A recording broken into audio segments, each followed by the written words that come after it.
감사합니다. 아, 네. 아, 예, 환호가 안 나오나 했습니다. 아유, 네. 명절 잘 보내셨어요? 네, 또 이렇게 뵈니까 너무 좋고요. 아, 너무 대단하십니다. 이게 사실은 피곤한 시간이고 유혹이 많은 시간인데 변함없이 이 자리를 지켜주시고 현장에 나와주셔서 너무너무 감사하고 저 또한 많이 힘을 받는 것 같습니다.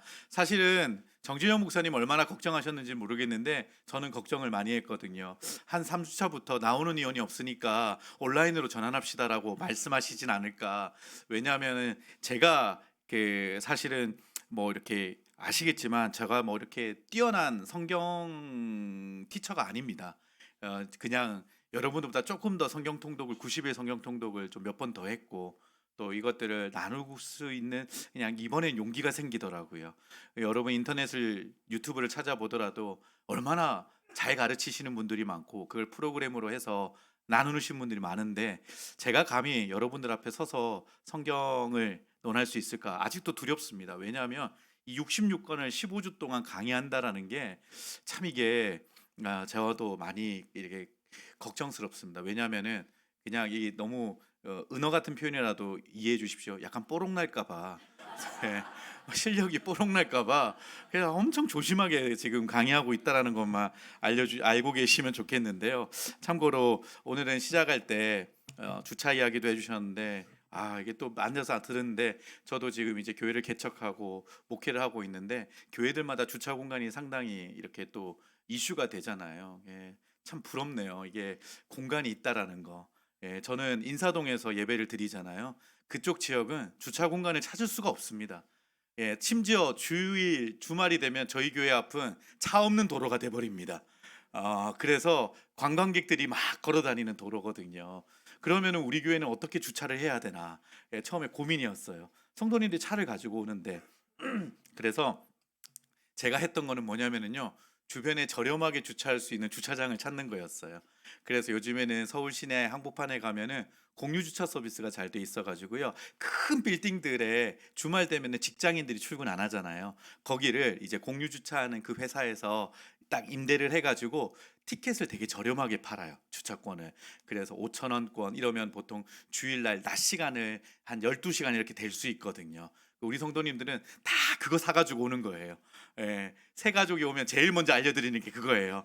자, 모두의 주차장 까세요. 이러면서 알려드리고 그렇게 오시는데 그래서 제가 주일 아침마다 예배 때 앞에 딱 서면은요. 아마 목사님도 상당히 감격하는 마음이 있으실 텐데 저는 어떤 마음도 있냐면 이분들이 왜 왔을까? 자기가 주차비 내지. 지하 2층 아무도 알아주지 않는데 와서 여기서 예배하지. 아마 자기 집에서 여기까지 오는데 수많은 교회들이 있었을 거고 지나오는데 이 작고 보잘것없는 교회에 어떻게 예배하러 왔을까? 내가 대단해서? 그건 절대 아닌 것 같고요. 하나님이 교회 공동체를 이루어 주신다. 이게 참 너무 감사하다라는 마음들을 갖게 되는 게 매주 저의 마음이기도 하는데요. 우리가 성경을 읽을 때도 나 혼자는 되게 어렵고 벅차잖아요. 이번에 이렇게 4주 동안 달려올 수 있었던 것도 내 의지가 대단하구나가 아니라 내 주변에 하나님이 붙여주신 이 귀한 공동체가 있구나. 하나님의 사람들이 함께하고 있구나. 그래서 내가 같이 읽어 나가는 거구나. 이렇게 여러분들의 그 은혜의 마음들을 가지고 매일매일 단톡방에서 한 분 한 분 완독 올리실 때 여러분들이 그걸 보고 축복해 주셨으면 좋겠어요. 하나님, 우리 이 집사님, 이 권사님, 이 형제님, 이 자매님, 하나님 매일매일 말씀 읽는 가운데 하나님의 은혜가 말로 닿을 수 없는 은혜가 기대치 않았던 그 은혜가 말씀을 읽으면서 이렇게 마주하게 되고 나에게 찾아오게 되는 그런 역사를 경험하게 해 주십시오. 여러분 그렇게 좀 기도하면서 완독 메시지에 꾹 한번 누르고 기도하고 축하해 드리고 이렇게 하면 참 좋겠습니다. 오늘은 통독 강의를 시작하기 전에 두 가지 제가 여러분들에게 이쯤 되면은 이제 이런 고민이 또 함께 생길 수 있겠다. 그리고 좀 주의 아니면 여러분들의 환기를 좀 한 번 더 시켜드릴 내용이 하나 있겠는데요. 뭐냐면 성경을 읽다 보면은요, 우리가 실수에 빠지는 부분이 하나가 있습니다. 말씀 읽다가 이 말씀은 우리 남편이 읽어야 되는데, 이 말씀 우리 아이가 읽어야 말 안 듣는 우리 사춘기 아이가 읽어야 되는데, 우리 아내가 읽어야 되는데, 우리 시어머니가 봐야 되는데, 우리 누가 봐야 되는데 이런 생각들이 막 들 때가 있어요. 예. 저만 그런 거 아니죠? 네.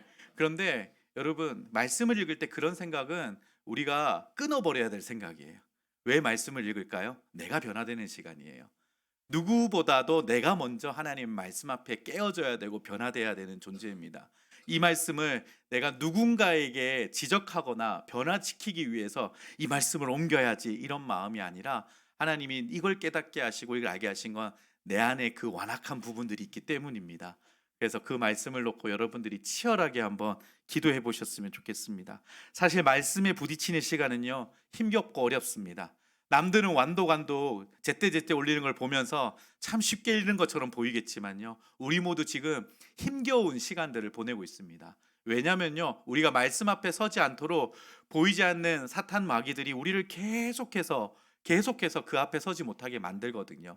그래서 말씀을 읽는 시간 자체가 힘겹고 어려운 시간이고 나를 마주해야 되기 때문에 이런 부분들이 불편할 수 있다라는 것을 여러분들이 먼저 깨닫고 하나님께서 계속해서 나를 깨우쳐 주시고 나를 깨트리는 시간이 된다라고 여러분들이 먼저 인지하고 그렇게 같이 읽으시면 좋겠습니다. 두 번째로 부탁드리는 것은 지금부터 이제 또 기도하시면 좋겠어요. 무엇을 기도하시냐면 아마 4주 정도 읽으시면서 또 말씀의 은혜가 이렇게 내 안에 스며드는 것들을 계속 느끼실 건데 어떤 부분을 기도하시면 좋냐면 억지로가 아니라 자연스럽게 다음에 이 말씀을 읽을 때 권할 수 있는 누군가를 우리 가족을 아니면 내 사랑하는 누군가를 하나님 만나게 해주시고 그리고 그 사람에게 말씀을 읽자라고 권할 수 있게 해달라고 지금부터 기도해 보시길 바랍니다. 혹시 가족들 중에서 지금 나 혼자 읽고 있어요.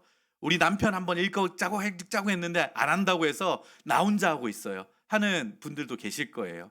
그런 분들도 거룩한 소망을 가지시고 하나님이 우리 가정에 그리고 내 주변 사람보다도 먼저 말씀을 내가 읽게 하시면서 이 말씀의 은혜를 깨우쳐 주시고 은혜를 경험하게 하시니까 이제 이 다음에는 내가 누군가에게 말씀 읽읍시다 라고 이 억지로가 아니라 우리가 또 자연스럽게 그 사람도 이 말을 들을 때 궁금하다 나도 한번 읽어볼까 이렇게 자연스럽게 반응할 수 있게 지금부터 한번 기도로 준비해 보셨으면 좋겠습니다. 놀라운 일들이 일어날 거예요. 여러분 주변에 이렇게 말씀에 대해서 전혀 관심 없을 것 같았던 사람인데 말씀을 읽는 일들이 일어나거든요. 제가 초반에도 말씀드렸는데 주와 함께 교회 스케줄과 맞추어서 제가 지금 20명과 성경 통독을 함께 하고 있습니다. 하고 있는데요. 원래 본디 저의 스케줄은 이제 3월 달부터 시작하는 스케줄이거든요. 근데 이분들하고 먼저 시작했는데 그 안에 3명이 불신자예요. 3명이 교회 한 번도 안 다녀본 분들이에요. 예. 그중에 한 자매가 20대 중반의 자매인데 이 자매가 저희 교회 근처 카페에서 일을 하고 있습니다. 자매가 궁금함이 많더라고요. 읽다가 질문해요. 그럼 저는 교회에 이제 퇴근할 때 조금 일찍 나와 가지고요. 카페로 갑니다.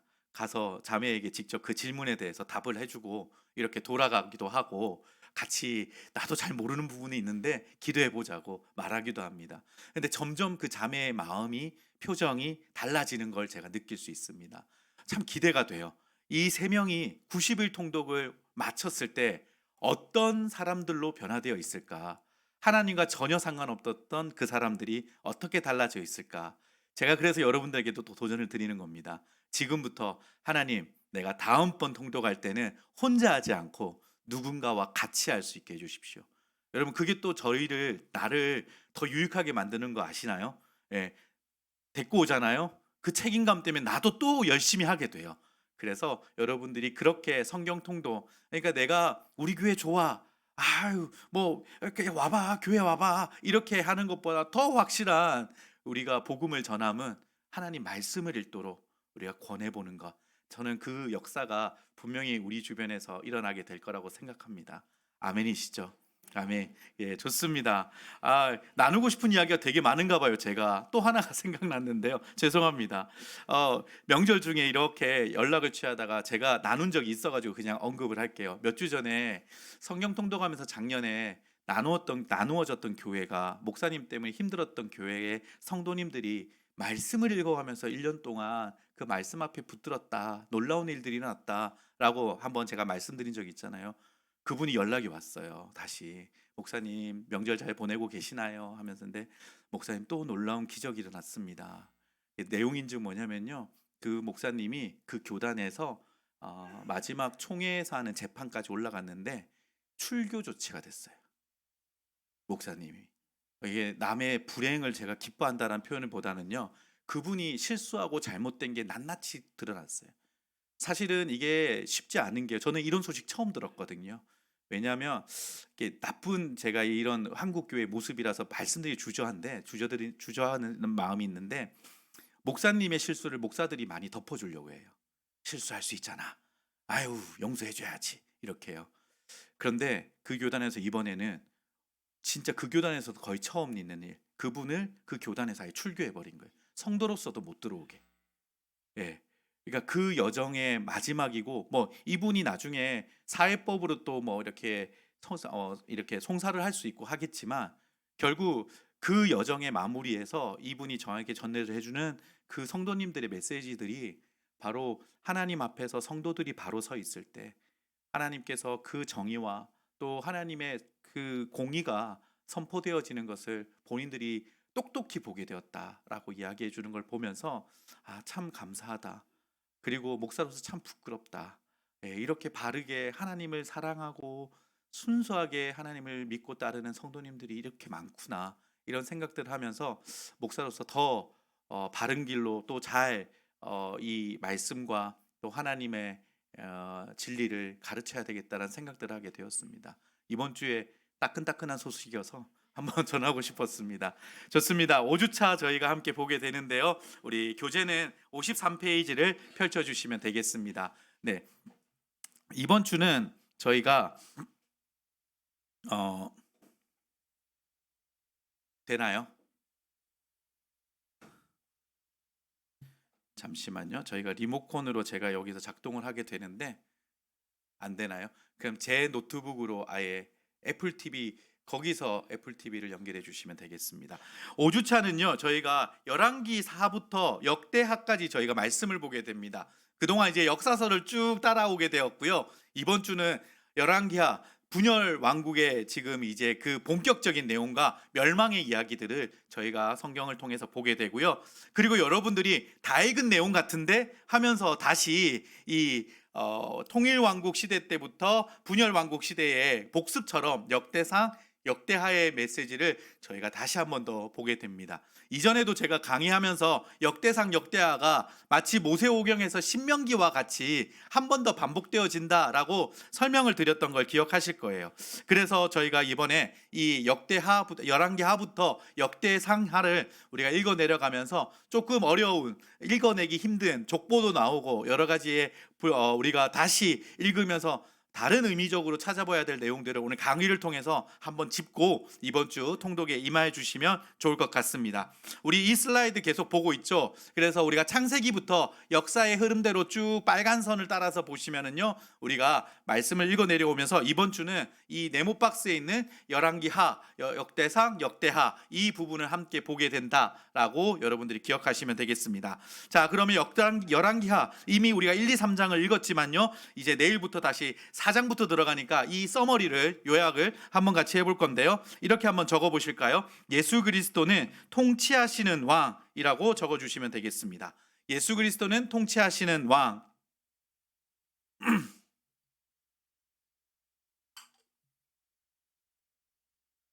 저자는 미상이고요. 주제는요, 바로 불순종으로 인한 왕국의 몰락과 파멸의 내용이 열왕기하에 담겨져 있습니다. 그래서 핵심 단어는 흩어짐입니다.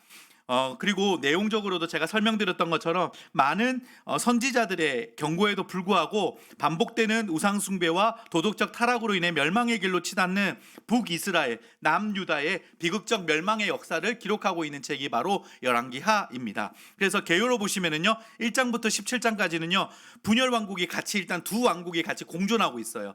공존하는 가운데 먼저 북이스라엘이 멸망하게 됩니다. BC 722년 아수르에 통해서 이제 멸망을 하게 되고요. 18장부터 25장은요. 남유다만 이제 잔존하고 있는 상황에서 남유다도 아수르에 의해서 패권을 잡았던 바벨론이라는 나라의 침공을 받으면서 이제 멸망의 길로 가게 됩니다. 그래서 BC 586년 바벨론 왕 느부갓네살을 통해서 남유다가 멸망에 이르게 된다라는 것을 여러분들이 보시면 되겠고요. 이 북이스라엘과 남유다가 멸망하는 이 기간들이 136년이 걸립니다. 무슨 말이냐면 먼저 북이스라엘이 멸망하고 136년 후에 남유다가 멸망하게 되었다라고 여러분들이 알고 계시면 좋을 것 같습니다. 특징 1번 한번 보시면은요.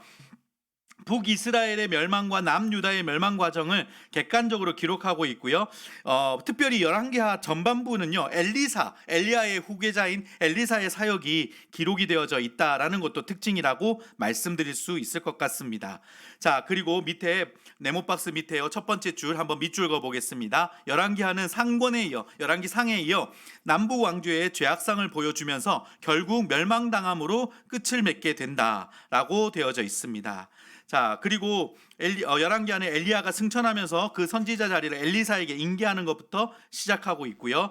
두 줄 내려가시면은 엘리사를 통한 5가지 기적을 통해 당신의 백성을 돌봐 보여주십니다. 5가지 기적은요. 첫 번째, 엘리사는 과부의 기름병이 그녀의 빚을 갚기에도 충분할 만큼 만들어지고, 그 다음에 아이를 못 낳는 여인이 아들을 가질 것이라고 약속하고, 후에 그 아들을 죽었을 때 그를 그녀에게 다시 되찾아주고, 독이 있는 음식을 먹을 수 있게 해주며 줄인 자를 위해 음식을 공급해주는 이런 큰 기적들을 엘리사가 보여주고, 또 하나님께서 백성들을 돌보신다라는 것을 또 보여주시게 됩니다. 밑에 문단 한번 볼까요? 요시야 왕 때는요, 성전을 수리하다가 발견된 율법책을 기초로 하여서 광범위한 개혁들이 진행이 됩니다. 열왕기하 22장 23장에서 이 율법책에 대해 말하고 있는 것에 비추어 볼 때 그것은 아마도 신명기였을 것이다 라고 많은 학자들이 짐작합니다. 이 내용인즉 이렇게 이해하시면 될 것 같아요. 요시야가 성전을 청소하고 또 성전을 수리하는 일들을 하고 있을 때 거기 안에서 율법책을 발견하게 되거든요. 그래서 그 율법책을 읽으면서 우리에게 주어졌던 하나님의 약속의 말씀, 특별히 율법이 이런 것들이었구나 라고 하면서 다시 그 율법을 지키는 일들을 요시야가 보여주게 되는 것입니다. 그래서 그 말씀이 언약의 말씀이 기록되었던 신명기 말씀일 것이다 라고 학자들이 정의하고 있는 것이죠. 계속 내용 보겠습니다. 요시야는 이교 사상을 없애버리고 하나님의 언약에 대한 그 나라의 현실을 새롭게 하며 유월절을 다시 지켰습니다. 하지만 예루살렘 멸망 이전에 있었던 마지막 내왕은 모두 악했다. 그러니까 요시야 다음부터 마지막 내왕은 악했는데요. 그 밑에 빈칸이 있죠. 내왕 한번 적어볼까요? 여호야김, 여호야긴, 그 다음에 여호아스, 시드기야. 그냥 여러분들 나중에 읽으시면 다 보이실 거예요. 앞에는 없습니다. 그냥 적어보시고 여호야김, 여호야긴, 여호아스, 시드기야, 이 4명의 왕이 짧게 재위하면서 바벨론의 침공을 받으면서 멸망의 길로 가게 되는 내용들이 있습니다. 그로 인해 그 땅에 내린 여호와의 심판을 피할 수 없었습니다. 자, 여러분, 여호와의 심판을 통해서 북이스라엘과 남유다가 멸망하게 되었습니다. 이 북이스라엘의 멸망이 북이스라엘과 남유다의 멸망이 그들이 받은 심판의 결과로서 찾아온 것이 맞습니다. 하지만 멸망은 하나님이 말씀하신 멸망을 겪을 수밖에 없었던 여정이었습니다. 무슨 이야기냐면요, 그들이 멸망했어야만 했습니다. 멸망해야지 하나님이 다시 세우는 것이었어요. 그래서 나중에 저희가 선지자의 말씀을 볼 때요, 예레미야가 바로 이 북이스라엘의 멸망과 남유다의 멸망을 다 경험한 선지자였거든요. 나중에는 계속 하나님의 말씀을 대언하면서 멸망할 수밖에 없다, 멸망한다는 것만 외치니까 이 유다의 왕들, 특히 시드기야가 막 그를 잡아가지고 감옥에 던지고 백성들이 돌로 치고 막 이런 내용들이 여호수아, 예레미야에 나와요. 그런데 여러분, 이것은요, 하나님이 그 길을 가야지만 되는 부분이었습니다. 멸망해야지만 그들이 다시 일으킬 수 있다라는 것입니다. 그래서 여러분, 이 과정을 보면서 아이고, 못된 짓 했으니까 이렇게 가지, 우상 숭배했으니까 이렇게 가지, 이건 하나만 보는 거예요. 두 번째로 우리가 기억해야 될 것은 우리 안에 끊어야 될 것을 완전히 끊어버리고 때로는 책임을 지고 그 다음에 하나님께서 그것을 다시 기경하시고 새롭게 하신다라는 하나님의 우리를 향한 사랑을 기억하셨으면 좋겠습니다. 이스라엘을 버리신 게 아닙니다. 그들을 새롭게 일으키시기 위해서 그들의 모든 것들을 멸망시켜 하나님께서 그 과정의 길을 인도하고 계신다라는 것입니다. 자, 이제 1장 2장을 한번 볼까요? 1장 2장은요 엘리야라고 적어주십시오.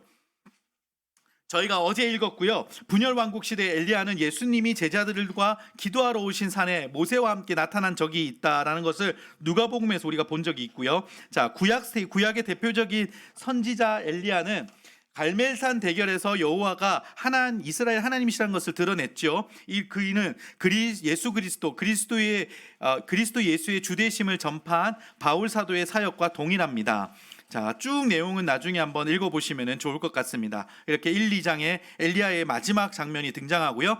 2장에서 8장은 엘리사가 이제 그 사역을 연결받게 됩니다. 엘리사 선지자는 엘리야에게 역사한 성령의 능력을 갑절이나 가지고 하나님의 구원 사역을 전개합니다. 엘리사 사역의 핵심은 소금을 가지고 죽음의 물을 바꾼 것입니다. 하나님은 변하지 않는 신실한 소금 언약을 통해 이스라엘 나라를 영원히 다윗과 그의 자손에게 주십니다. 또한 소금 언약을 통해 영원한 구원의 불변성과 구원은 언약을 통해서 얻는 것임을 알게 하십니다. 그러므로 변하지 않는 소금 언약은 예수 그리스도를 통해 죽음에서 생명으로 옮기게 하는 복음이다라는 것을 우리가 의미적인 것으로 생각하면서 보시면 좋겠습니다. 엘리야에게 임한 하나님의 생명 있는 말씀으로 인해 믿음으로 사는 기적들, 아까 우리가 한번 살펴봤던 그런 기적들이 나타나는 장면이 이 2장부터 8장의 내용입니다. 자, 이어서 8장부터 12장은요 예후의 거사와 오므리 왕주의 징벌해서 북이스라엘의 왕들의 이야기들이 함께 등장을 하고 있습니다. 자, 이어서 13장부터 17장까지는요 북왕국의 멸망이라고 적어주시면 되겠습니다. 북왕국의 멸망. 엘리사가 하나님이 주신 구원 사명을 마치고 죽게 되면서 북왕국 이스라엘의 멸망의 징조를 보이기 시작합니다. 그 징조는 먼저 내부에서부터 부패하기 시작합니다. 엘리사 선지자가 죽고 난 후 세워진 왕은 여로보암 2세입니다. 이때는 국력이 가장 부강한 전성기로서 정치적, 경제적으로 화려한 번영을 누렸다고 이제 학자들이 말하고 있거든요. 하지만 백성은 종교적으로 하나님에게 제사를 드리면서 금송아지 우상 숭배를 했습니다. 사회적으로는 부정과 부패, 살인과 간음 등이 만연했습니다. 특히 약자들을 괴롭히는 부자들의 사치와 향락이 극에 달하 있었습니다. 이때 등장한 아모스 선지자는 이스라엘의 영적인 타락에 대해 심판을 경고합니다. 호세아 선지자는 하나님의 불붙는 사랑으로 그들의 행한 영적 음란에서 회개할 것을 촉구합니다. 당시 요나 선지자는 아수르의 큰 성읍 니누에로 가서 복음을 외치게 됩니다. 엘리사 이후에 등장한 아모스, 호세아 선지자는 정의와 사랑을 외쳤지만 회개하지 않는 북왕국은 멸망합니다. 그러나 요나 선지자에게 복음을 들은 이스라엘 이방 나라 아수르의 니누의 백성은 회개해 구원을 받게 됩니다. 이런 양면적인 모습을 우리가 지금 선지서는 읽지 않았지만 이 내용의 흐름에 맞는 선지자들의 모습이 여기에 연결되어진다라는 것을 이해하고 한번 살펴보시면 좋은 또 여러분들의 그 은혜의 시간들이 될 수 있을 것이다 생각합니다. 자, 26일차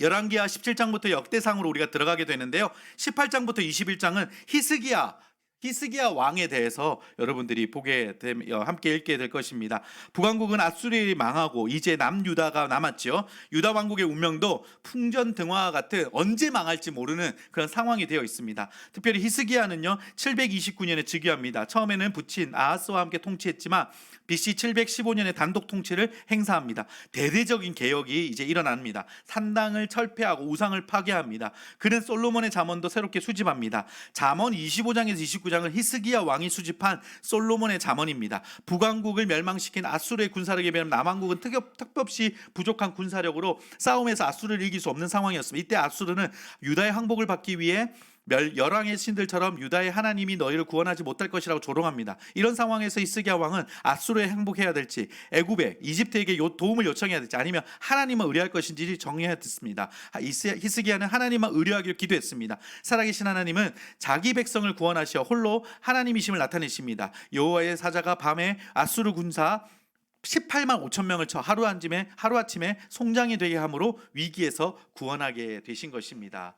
자, 이 히스기야 왕 때 활약했던 선지자는 이사야입니다. 그래서 여러분들이 이 본문을 읽으면서 이사야 선지자, 그리고 나중에 또 이사야서를 읽다 보면요, 중간에 히스기야 왕과의 사건이 또 삽입되듯이 들어가 있거든요. 그래서 여러분들이 함께 같이 보실 수 있을 것 같습니다. 자, 22장부터 25장은 요시야 왕에 대한 설명입니다. 아까 제가 열왕기하 요약본을 말씀드릴 때 요시야 왕 성전을 청소하던 중에 신명기 말씀을 발견했던 요시야 왕이 이제 22장부터 25장에 등장하는데요. 히스기야가 죽자 므낫세와 아몬 차례대로 이 순서대로 왕이 되어서 히스기야 종교개혁을 뒤로 돌려는 악을 저지르게 됩니다. 그러나 하나님은 약 300년 전에 준비하신 요시야를 유다의 16대 왕으로 세우시고 종교개혁을 시작하십니다.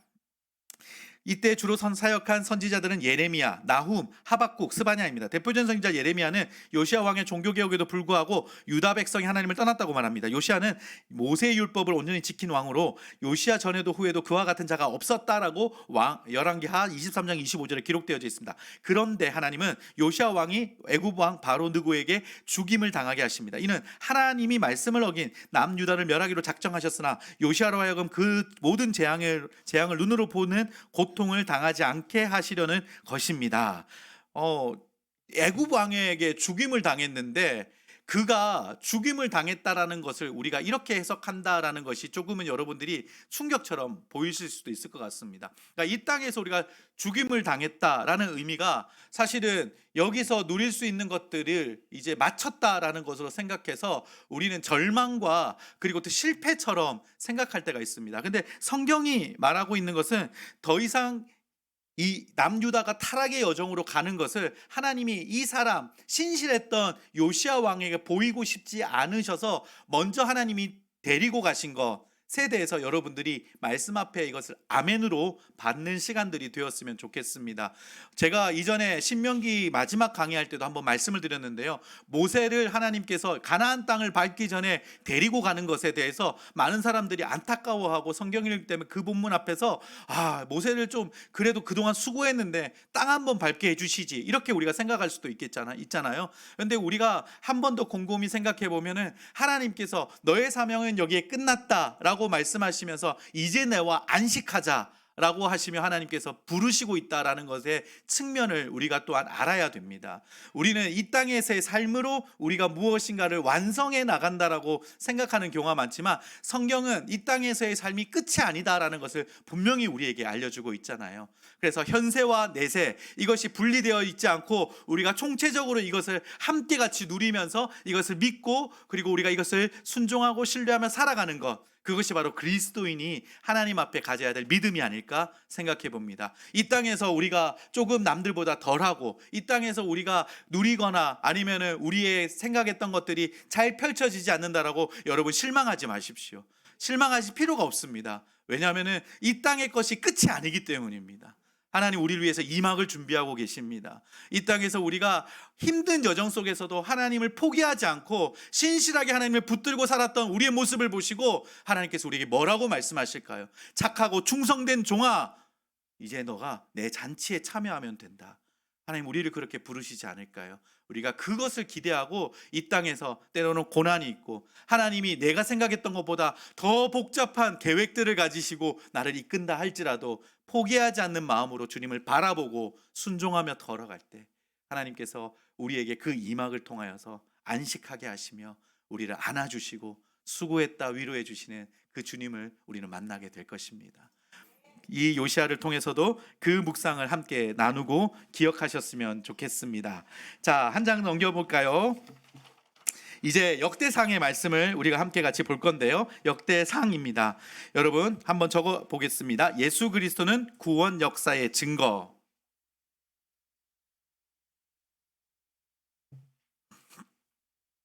예수 그리스도는 구원 역사의 증거. 이제 예수 그리스도는 이란 말을 빼고 구원 역사의 증거를 보면서 잠깐 설명을 드리자면 역대상하는요 바로 추측하건대 이 역대상이 에스라 선지자를 통해서 기록되었을 것이다라고 추측하는 주된 학자들의 그 주장들이 있습니다. 사실 이건 뭐 바울 서신을 바울이 지었다라고 분명히 말할 수 있는 것과 같은 그런 저자의 확실성을 말하는 것은 아닙니다. 하지만 대부분의 구약학자들이 아무래도 이 역대상하는 에스라가 기록했을 것이다라고 보는 것이 많은 학자들의 주장이라고 말씀드릴 수 있는데요. 그런데 이 에스라가 왜 이 본문을 이렇게 다시 역사서를 기록하게 되었느냐? 그것은 하나님이 우리의 구원의 주인이 되시고 하나님이 우리의 구원을 이끌어 가시는 하나님의 그 놀라우심, 전능하심, 하나님의 신실하심, 섭리, 이것들을 이 역사를 통해서 한번 우리가 다시 들춰보자.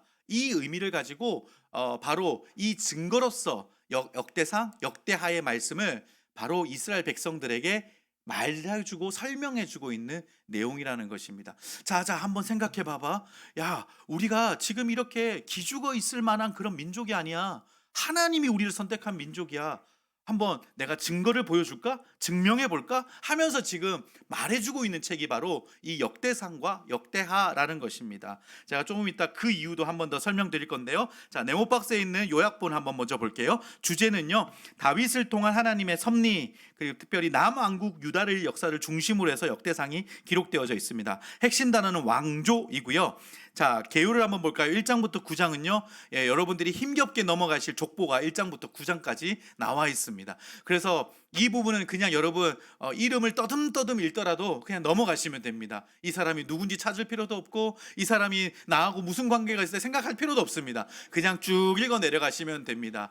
그리고 나서 10장부터 29장까지는 다윗의 신정 통치에 대한 이 메시지가 기록되어져 있습니다. 자, 6번 한번 우리가 주의 깊게 한번 볼까요? 역대기가 사무엘서와 열왕기와 다른 점, 제가 여러 번 설명으로 말씀드렸지만 내용을 한번 같이 볼게요. 사무엘과 역대기가 이스라엘과 유다에 대한 선지자적, 도덕적 관점에서 정치적 역사를 기록하고 있다면, 역대기는 유다의 다윗 왕조를 중심으로 제사장적, 영적 관점에서 바라본 종교적 역사를 기록하고 있다.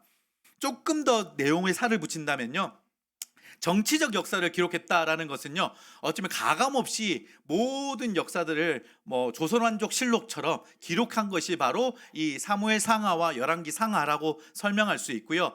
자, 이제 역대기는 우리가 하나님에 속한 백성으로서 하나님이 우리를 다스리심을 그런 관점으로서 이 역대기가 기록되고 있는 종교적 역사의 흐름이다라고 보시면 될 것 같습니다. 그래서 추가된 부분과 생략된 부분이 있는데요. 동그라미 1번에 추가된 부분 읽어볼게요. 주로 성전과 예배 등의 종교적 측면을 고양시키는 사건들, 특별히 다윗의 성전 건축 준비 과정, 제사장과 레위인의 찬양대 계보, 그 다음에 남유다 아사와 여호사밧의 종교 개혁 등은 앞에 기록되지 않은 생략되어진 내용이었는데 여기는 또 함께 추가되어서 기록하고 있습니다. 그런데 앞에는 나와 있는데 역대기가 나와 있지 않는 생략된 부분은요, 주관심사인 성전과 하나님이 택한 왕 다윗 이외의 이야기는 거의 생략되어 있습니다.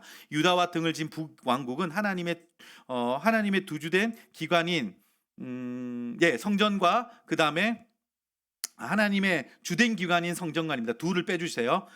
하나님의 주된 성전인 기관인 성전과 다윗 왕계에 반대함으로 생략되어 있습니다. 그러니까 북왕국은 아예 기록이 없다라는 말입니다. 사울의 통치, 다윗의 죄, 압살롬과 아도니아의 반역 등도 생략되어져 있다. 그래서 다윗 기사를 위한 디딤돌로 사용되고 있는 책이 바로 역대기다라고 보시면 되겠습니다. 그래서 특징 중에 4번 보실래요? 열왕기가 포로로 잡혀간 이스라엘을 위한 책이라면 역대기는 포로에서 돌아와서 회복된 공동체를 위한 책이다. 그래서 에스라가 회복된 공동체에게 설명해 주고 있는 이 책의 내용들이 바로 역대상하다라고 보시면 되겠습니다.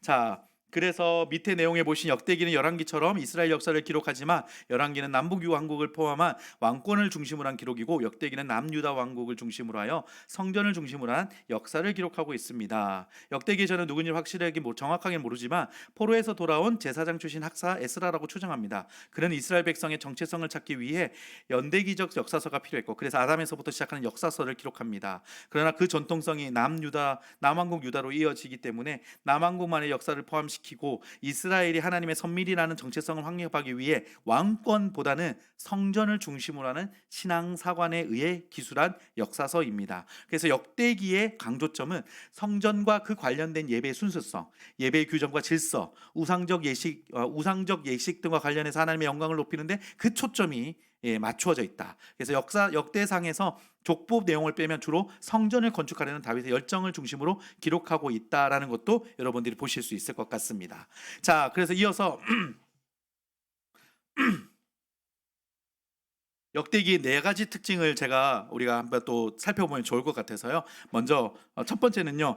사무엘서 열왕기보다 심판성이 더 강력한 책입니다. 따라서 신성이 인간적 측면보다 강한 책이다라고 설명할 수 있을 것 같고요. 두 번째는요. 역대기는요. 제사장적 관점에서 쓴 책입니다. 선지자적 관점, 그러니까 심판할 것이다 이런 메시지가 아니라 예배자로서 성전을 중심으로 해서 하나님의 자녀들, 백성들이라는 것을 강조하고 있다. 그래서 제사장적 관점이라고 쓰시면 되겠네요. 그리고 세 번째는요. 첫 9장은 사울 왕까지 내려오는 이스라엘 민족의 정체성을 규명하는 족보로 구성되어져 있습니다. 이렇게 상상하시면 될 것 같아요. 포로에서 돌아왔어요. 포로에서 돌아와가지고 서로가 이제 에스라가 자 이제 여기 보세요 했을 때 제대로 보는 사람이 있었을까요? 볼 힘도 없어. 바벨론에 포로로 잡혀갔다가 우리가 돌아왔는데 돌아와서 희망이라는 건 하나도 없는 예루살렘을 보는 거예요.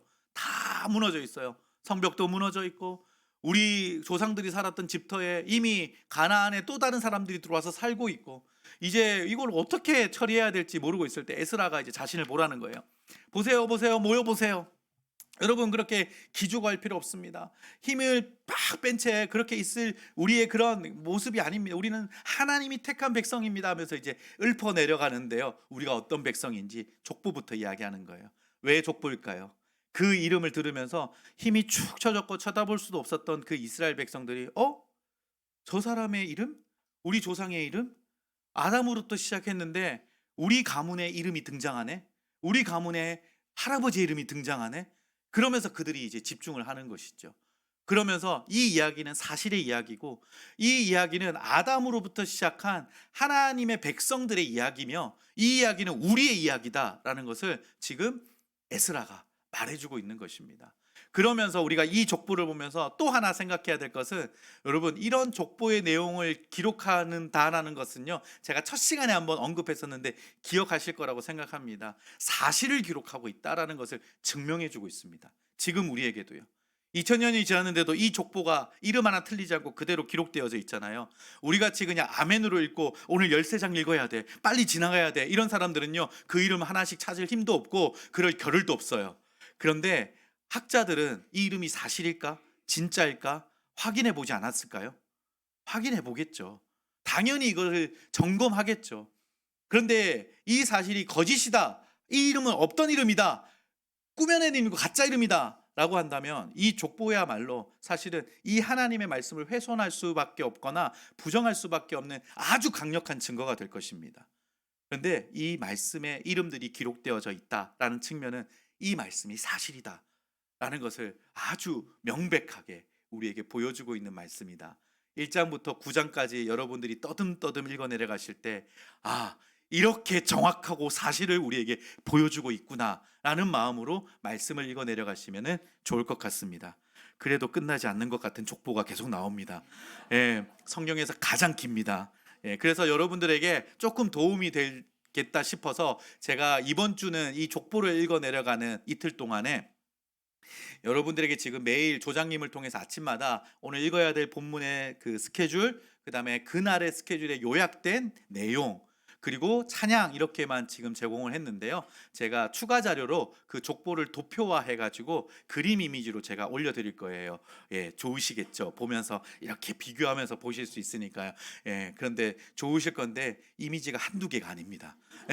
가문별로 이렇게 묶어져 있어가지고요. 그래서 읽어 내려가면서 다 읽고 나서 한번 비교해 주세요. 일단 읽는 게 먼저니까 읽고 나서 비교해 주시면 좋을 것 같습니다. 자, 방갈로 4번 한번 보겠습니다. 그 다음에 다음에 다윗과 솔로몬을 주로 부각시키며 악한 왕보다 선한 왕을 더 부각시킵니다. 역대기는 분열 왕조 역사에서 오직 남왕국의 정통성만 인정하여 남왕조의 역사만 기록합니다. 제가 처음부터 계속 반복해서 말하고 있죠. 자, 그리고 역대기의 현대적 의미라고 되어져 있는데요. 옆에 그냥 이렇게 조금 메모해 놓으셔도 될 것 같아요. 역대기를 흥미롭게 느끼지 못하는 이유. 네. 현대적 의미라고 좀 좋게 표현되어 있지만 사실은 열왕기나 사무엘보다도요 역대기가 조금 소외되는 듯하게 집중받지 못하는 이유가 있습니다. 그러니까 역대기에 흥미를 느끼지 못하는 이유라고 그냥 옆에 표시해 놓으면 그 이유에 대한 4번까지의 대답이다라고 보시면 될 것 같은데요. 제가 한번 읽어볼게요. 현대인은 성경이 하나님의 영감으로 쓰여졌다는 사실에 대한 의구심 때문에 역대기의 의미의 중요성을 두지 않는 경향이 있습니다. 현실감이 없다고 생각합니다. 그래서 현실감 있는 사무엘서나 열왕기를 더 선호합니다. 그러니까 팩트가 아닌 조금 의미적으로나 다시 한번 그 설명이 가미되어진 그렇게 해석되어진 역사서라고 생각해서 조금 팩트에 떨어져 있다라고 보는 경향들도 있다라는 것이죠. 방갈로 2번입니다. 현대인은 제사장적 영성보다 선지자적 영성을 더 선호하는 경향이 있습니다. 선지자적 영성은 윤리, 도덕 같은 현실적인 것을 강조하는 반면에 제사장적 영성은 제사, 예배와 의식적인 것을 더 강조합니다. 선지자적 영성은 수평적인 관계인 인간 상호관계에 중점을 두며 제사장적 영성은 수직적 관계인 하나님과의 관계에 더 중점을 둡니다. 이 내용을 나는 그래도 하나님의 관계를 더 중요하게 생각하는데 이렇게 받아들이신 분들도 생길 거예요. 맞아요. 그런데 중요한 것은 일반적으로 이 지금 시대 속에서 우리에게 실질적인 어떤 행동 양식 그리고 너가 잘하고 있는 거, 못하고 있는 거 이것들을 하나님께서 이렇게 시시비비 가려주듯이 뭔가 기준 삼아 주시고 말씀하는 거에 우리가 조금 더 명확하게 받아들이고요. 하나님과 예배나 이런 부분들에 있어서는 반복적인 것들이 많고 그리고 또 이 설명들이 지금 딱 명확하게 우리에게 이해되어지는 과정은 아니기 때문에 이런 부분들이 조금 더 차이가 있을 수 있다는 것을 설명해 놓은 내용입니다. 자, 방갈로 3번. 현대인이 역대기를 싫어하는 또 다른 이유는 족보입니다. 아까 제가 족보에 대해서 이야기했죠. 이거는 또 그런 내용들로 나눠질 있고요. 4번입니다. 현대인이 역대기에 흥미를 느끼지 못하는 또 다른 이유는 역대기의 역사를 하나님이 하나님 나라를 세우는 과정을 기록한 것이라는 관점에서 읽지 않고 단순히 이스라엘의 역사라는 관점에서 읽으려 하기 때문입니다. 남의 나라의 역사 재미있나요? 재미없죠. 아이고 또 이스라엘 백성 선민이라고 붕붕 띄워주네 이렇게 보시면 안 된다는 것이죠. 우리가 그런 측면을 보면은 내가 이 책을 읽어 내려가면서 조금 마음에 불편함들이 생길 수 있으니까요. 하나님이 오늘 이 말씀을 통해서 또 나에게 주시는 유익함들 나를 택하신 하나님의 그 계획들을 기억하면서 한번 읽어주시면 좋겠습니다. 자, 1장부터 3장은 다윗 왕조의 계보가 등장합니다. 그리고 4장부터 10장은요 유다 지파의 계보가 등장을 합니다. 그래서 이 내용들을 쭉 한번 같이 보시면 될 것 같아요. 이렇게 중심으로 설명한 것이죠. 딱 유다 지파만 등장하는 건 아니에요. 중간에 베냐민 지파, 르우벤 지파 이런 지파의 사람들의 이름들도 다 등장하고 있습니다. 11장부터 20장은요 언약입니다. 역대상 11장부터 15장은 다윗의 군대와 법궤가 돌아오는 것을 기록하고 있습니다. 이 부분은 사무엘하 1에서 8장의 내용과 중복되고 있습니다. 다윗 언약의 핵심은 언약궤의 비밀처럼 숨겨져 있습니다. 궤는 물건을 넣도록 나무로 네모나게 만든 상자입니다. 그곳에 하나님의 언약이 담겨져 있어 언약궤라고 말합니다. 언약궤 안에는 만나를 담은 금항아리와 아론의 쌍난 지팡이와 언약의 돌판이 들어 있습니다. 히브리서에 기록한 내용이고요. 자, 두 돌판은 동그라미 한번 쳐볼까요? 두 돌판은 하고 이제 밑줄을 그어보겠습니다. 율법을 지킬 수 없는 인간의 죄악과 복음의 은혜로만 구원 얻음을 상징한다. 그 다음에 아론의 쌍난 지팡이 동그라미 쳐볼까요? 아론의 쌍난 지팡이는 패역한 자의 표징이며 마른 나무와 같은 옛사람에서 새 사람으로의 중생을 상징한다. 만나의 동그라미 쳐보고요. 인간의 근본적인 욕구로 하나님에게 반항하는 옛사람의 상징이며 생명의 떡이신 예수 그리스도를 먹어야 살 수 있는 영생의 상징입니다. 자, 그러므로 돌판에 새겨진 계명은 마음판에 새겨진 예수 그리스도를 상징하며 하나는 하늘에 만나는 생명의 양식인 예수 그리스도의 말씀을, 아론의 쌍난 지팡이는 예수 그리스도의 부활을 상징적으로 또한 우리가 기억하고 의미적으로 생각해 볼 수 있습니다. 언약궤는 하나님이 법을 기초해서 언약을 세웠다는 의미이며 그 위에 가로 125cm, 세로 75cm의 속죄소 시은좌가 있습니다. 거기에는 속죄일에 속죄소 위에 피를 뿌림으로 율법의 요구가 이루어지게 하는 복음의 비밀인 새 언약이 숨겨져 있다라는 것도 기억하시면 되겠습니다. 28일차 역대상 18장부터 이제 역대하로 우리가 넘어가게 되는데요. 다윗의 인구조사가 21장에 기록되어져 있습니다. 역대상 21장에는 다윗 생애에서 범한 큰 죄에 대해 다루고 있습니다. 여기에 하나님의 목적을 성취하기 위해서 사탄이 일할 수 있도록 허용되어졌던 또 다른 신뢰가 이제 이 인구조사 외에도 누가복음에 베드로가 예수님을 부인하게 될 것이다라는 예수님의 예언이 이 누가복음 22장에 기록되어 있는데, 그 중에 예수님의 말씀에 어떤 그 내용이 있냐면요, 사탄이 너희를 밀가부르듯 하려고 요구하였으나 라고 이야기하면서 너희들의 마음을 훔칠 수 있고 너희들의 마음을 유혹할 수 있다라는 표현들이 예수님의 입을 통해서도 누가복음에 기록되어 있거든요. 마찬가지로 이 역대기에서는요, 어떻게 보면은 다윗의 이 실수, 큰 범죄함에 대해서 사탄의 유혹이었다 라고도 설명하는 부분이 있다라는 것을 여러분들이 기억하셨으면 좋겠고요. 자, 22장은요, 성전 건축을 준비하는 다윗에 대한 이야기, 23장부터 26장까지는요 성전 조직을 정비하고 강화하는 다윗의 이야기들이 상세하게 앞에 사무엘 상하에 기록되어 있지 않았던 내용이 이 부분에 기록되어져 있습니다. 그래서 레위인의 임무, 그 다음에 제사장 조직, 성가대 조직, 그 다음에 성전 관리자의 조직들이 기록되어져 있다라고 여러분들이 보면서 읽으시면 좋을 것 같습니다. 자, 그리고 밑에 보시면 성전 건축을 위한 다윗의 준비를 한번 제가 정리해 봤거든요. 보시는 바와 같이 다윗은 하나님의 전을 건축하고 싶은 소원이 간절했으나 하나님이 허락하지 않으셨죠. 그래서 아들 솔로몬을 통해서죠, 성전을 건축하겠다는 말씀을 듣고 그는 성전 건축을 위해 다음과 같이 준비에 최선을 다합니다. 짓기만 하면 되게. 그래서 밑에 보시면은요, 성전을 건축할 때 사용할 돌, 그 다음에 못으로 사용할 철과 놋, 그리고 시론과 두로에서 백향목을 가져오고 금도 은도 준비하고 이제 뭐 만들 사람들까지 아예 지목해가지고 딱 준비해 놓습니다. 그리고 성전 봉사할 제사장 레위인을 모으고 직무를 배정합니다. 성전의 설계도를 준비합니다. 그 다음에 성전을 꾸밀 각종 보석을 준비합니다. 근데 여러분, 이 부분에서 너무 힘들어하시지 않아도 되는 것은요, 이제 성전 건축할 때 이런 걸 막 준비할 때 우리가 모르는 또 뭔가 자색실, 홍색실 나오고 뭐 나오고 하면은 막 머리 아프고 찾아봐야 될 것 같고 그러잖아요. 그러지 않습니다. 앞에 모세에게 알려준 것만큼 상세하게 나와 있지 않고요, 그냥 다윗이 하나님이 일러주신 대로 기록하였더라, 아주 명쾌하고 깔끔하게 정리되어져 있으니까 여러분들이 이 본문을 그렇게 보시면 좋을 것 같습니다.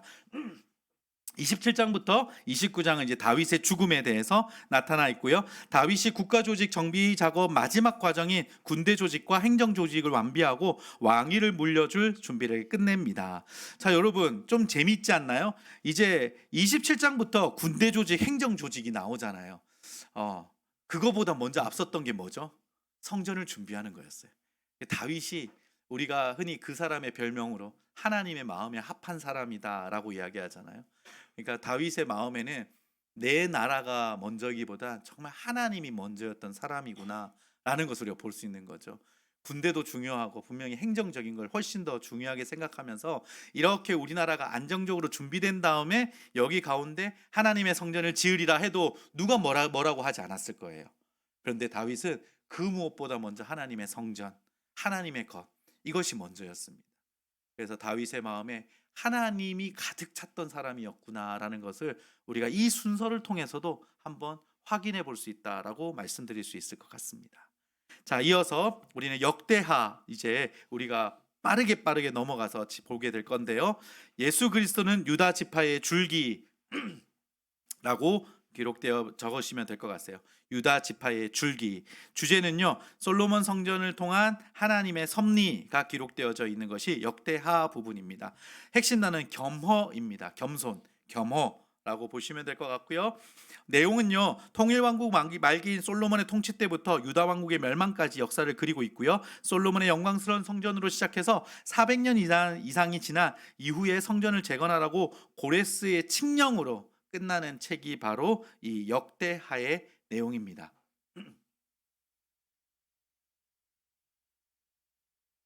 개요는요, 1장부터 9장이 솔로몬 성전의 건축과 통치, 그리고 10장부터 36장이요 이제 유다 열왕들, 그러니까 솔로몬 이후에 이어졌던 왕들의 통치와 멸망들에 대해서 이야기하고 있습니다. 자, 특징 1번이요. 다윗과 솔로몬의 통치 중에도 특히 성전 건축 과정에 집중적으로 기록하고 있는 것이 또 역대하의 메시지입니다.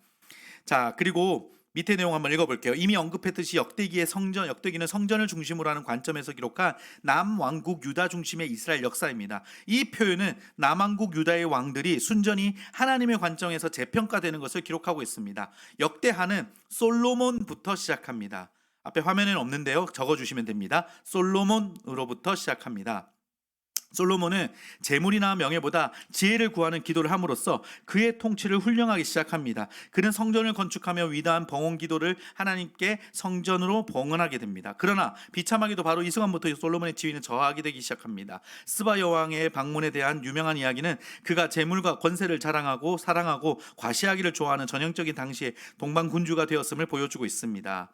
그리고 역대기 저자는 하나님을 떠나 금송아지를 숭배하기로 한 북왕국의 왕들에게는 관심이 없고 남왕국인 유다 왕조에 대한 기록이며, 그리고 예루살렘이 바벨론에게 멸망하고 바사왕 고레스의 칙령에 의해서 예루살렘으로 귀환할 때까지를 기록하고 있습니다. 이 책의 내용 중 많은 것은 열왕기 하와 유사하나 때때로 역대기 저자는 어떤 성전과 다윗 계열이 하나님의 정통 계열이라는 사실을 강조하고 정보들을 수록하고 있는 책이다라고 보시면 되겠습니다.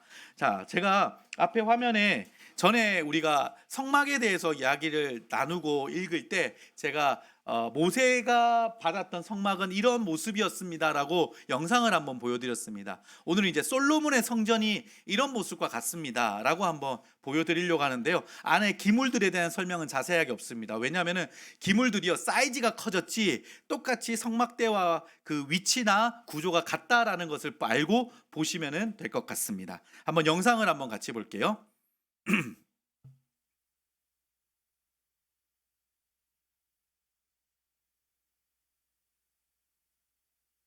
사운드는 안 나올 수도 있으니까요.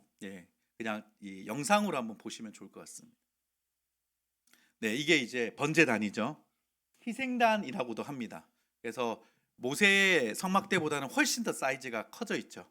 네. 이제 성전에 들어가기 전에 원래는 성막에 들어가기 전에 뭐가 있었죠? 손을 씻는 물두멍이 있었죠. 네, 마찬가지입니다. 노수로 만든 큰 이제 화려한 장식들, 힘센 막 황소들이 밑에 그 통을 받치고 있는. 그러니까 얼마나 그 다윗이 이렇게 하나님의 위대하심을 드러내기 위해서 아주 섬세하고도 세심하게 멋지게 장식했다라는 것을 볼 수 있습니다. 이때 이제 들어가기 전에 이곳에서 이제 그 제사장들이 씻습니다. 어떤 기록에 보면 뭐 목욕을 했다 뭐 이런 표현들도 나와 있어요. 그리고 이제 성소로 들어갑니다. 홀리 플레이스라고 이제 나올 건데요. 성소에 들어갔을 때 오른쪽에 떡이 이렇게 12개 쌓여 있었고 왼쪽에는 등이 있었고 했는데 이제 들어가면 이렇게 등이 멋있게 되어져 있고 옆에 떡도 이렇게 있습니다. 그리고 앞에 정면에 이제 분향단, 향로가 또 이렇게 보여집니다. 다 이제 황금으로 치장해 있어요. 아니, 네. 해질 때 노을력이구나라고 생각하지 말고요. 황금이다라고 보시면 되겠습니다. 그만큼 이렇게 화려하고 하나님이 머무시는 곳이기에 멋지게 문양을 만들었고 준비했다라는 것을 우리가 볼 수 있죠.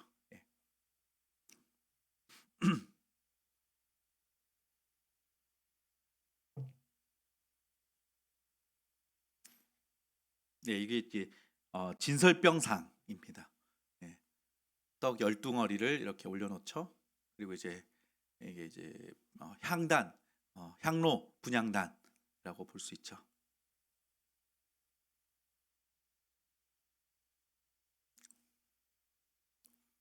그리고 이제 지성소로 들어가게 됩니다.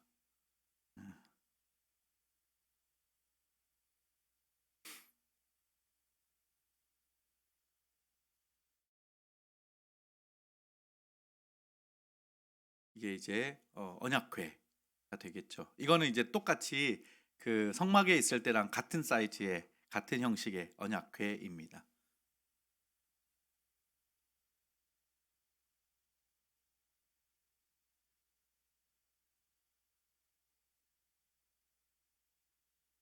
이렇게 만들어진 장소가 바로 솔로몬의 성전입니다.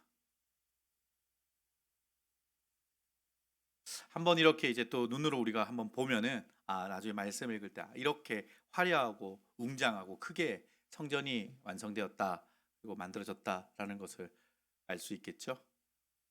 나중에 바벨론의 침공으로 인해서 성전은 완전히 이제 무너집니다.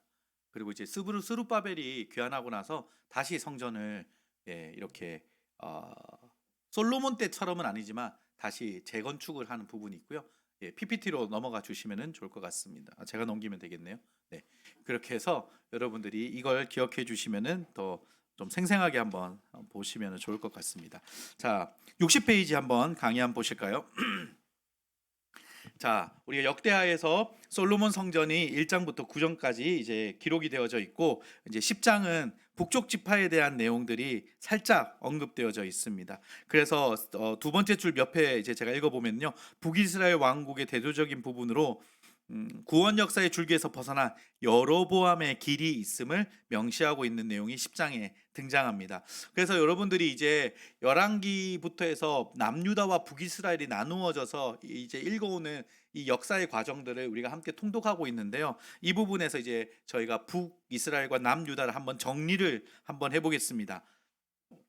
북이스라엘 왕국은요, 솔로몬 왕이 죽고 르호보암이 즉위하자마자 반란이 일어납니다. 그는 교만하여 장로들의 지혜로운 조언을 거부하고 가혹하게 다스리는 젊은 신하들을 충고에 따랐습니다. 열지파가 반역하여 가담하여 여로보암을 북이스라엘의 왕으로 세웁니다. 여로보암의 통치 아래 북이스라엘은 급속히 타락합니다. 그는 이스라엘 백성들이 하나님께 희생 제사를 드리기 위해 예루살렘으로 돌아간다면 그들이 그대로 남유다에 머물 것이라고 생각하고 우상 신전을 세웁니다. 하나님께서는 바하사를 통해 여로보암을 심판하십니다. 바하사는 여로보암의 혈통을 끊어버리고 왕이 됩니다. 그러니까 반역으로 해서 쿠데타를 일으켜서 왕이 됐다는 말입니다. 그는 이스라엘을 하나님으로부터 더 멀어지게 합니다. 이스라엘의 역사 동안 하나님께서는 계속해서 이스라엘의 악한 왕들을 심판하십니다. 예후 왕도 다른 왕들과 같이 하나님의 명령을 따르지 않습니다. 그가 비록 왕국에서 바알 숭배를 몰아내긴 하지만 다른 우상 숭배는 계속해서 허용합니다. 예후의 통치 때는 하나님께서 북이스라엘의 적들이 나라의 일부를 정복하도록 하십니다. 이스라엘은 하나님을 의지하는 대신 주변국의 도움을 청합니다. 결국 므나헤임 왕은 전쟁을 도와준 대가로 아수르에게 조공을 바칩니다. 10년간의 동맹 기간 동안 아수르는 이스라엘을 정복하기 시작합니다. 그때 그들은 하나님의 백성들을 강제로 이주시키고 결국 북왕국을 전부 정복합니다. 2세기 남짓 짧은 기간 동안에 지속됐던 북이스라엘 왕국은 영원히 멸망하게 되는 것입니다. 지난주에 덕표로 봤던 북이스라엘 왕의 명단을 한번 연차와 함께 다스렸던 연수와 함께 여러분들에게 한번 내용으로 표시를 해 보았습니다. 그 다음 장에 넘어가시면은 남유다 왕국에 대한 설명이 있습니다. 르호보암이 이스라엘의 왕에 오르자 즉시 반란이 일어났던 것은 이제 아까 솔로몬의 아들 르호보암의 이야기로 남유다를 다시 돌아가서 생각해 보시면 됩니다. 10지파는 이스라엘 떨어지나 북왕국을 형성했고 2지파는 유다 왕국을 형성해서 다윗의 우선의 통치 아래 남습니다. 북왕국은 대를 이을수록 점점 더 악한 왕이 다스리지만 남왕국은 선한 왕과 악한 왕이 반복해서 등장합니다. 성경은 유다를 다스린 20명의 왕 중에 8왕이 선하다고 기록하고 있습니다. 남유다는 선한 왕의 통치 때는 부흥하지만 하나님께서 보시기에 악한 왕이 통치할 때는 다시 쇠퇴합니다. 남유다의 첫 번째 부흥은 르호보암의 자손인 아사 왕의 시대에 일어납니다. 아사가 그의 조상 다윗과 같이 여호와 보시기에 정직하게 행하여 그는 조상들이 만든 우상들을 제거합니다. 아사 왕은 심지어 그의 조모가 가증한 아세라 상을 만들자 태후의 위에 패합니다. 아사 왕은 이을 여호사밧 왕은 자신의 아버지의 길을 따라갑니다. 하지만 그는 북이스라엘의 악한 왕인 아합 왕과 군사 동맹을 맺는 돌이킬 수 없는 실수를 저지릅니다. 이 때문에 여호사밧의 아들인 여호람 왕은 아합의 딸과 결혼하고 이를 계기로 우상 숭배가 시작됩니다. 남왕국의 다음 두 왕은 여로보암의 악한 길을 따라갑니다. 그래서 유다 왕국은 요아스가 왕이 되었을 때 가장 긴 부흥기를 경험하게 되고요. 요아스 왕은 성전을 재건축하고 이후에 137년 동안 4명의 왕들이 계속해서 하나님을 따릅니다. 또 다른 눈에 띄는 부흥은 히스기야 왕 때인데요. 그에 대한 성경의 말 기록은 다음과 같습니다. 히스기야는 이스라엘 하나님 여호와를 믿고 의지했습니다.